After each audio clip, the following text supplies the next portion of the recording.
અમેરિકાના રાષ્ટ્રપતિ ડોનાલ્ડ ટ્રમ્પે ફરી નાટો પર કર્યા પ્રહાર. કહ્યું, જ્યારે અમારે નાટોની જરૂરિયાત હતી ત્યારે નાટો ન ઊભું રહ્યું.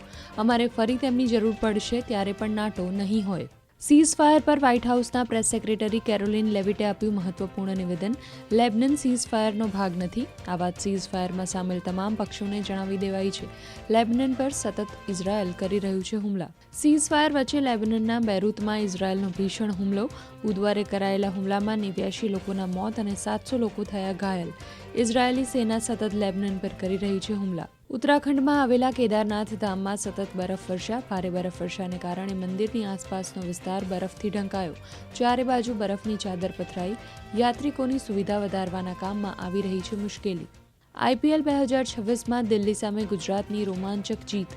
ગુજરાત ટાઇટન્સે પહેલી બેટિંગ કરતા દિલ્હીને આપ્યો હતો 210 રનનો વિશાળ લક્ષ્યાંક. દિલ્હીની ટીમ 20 ઓવરમાં 8 વિકેટના નુકસાને બનાવી શકી 209 રન. 1 રનથી ગુજરાતની જીત.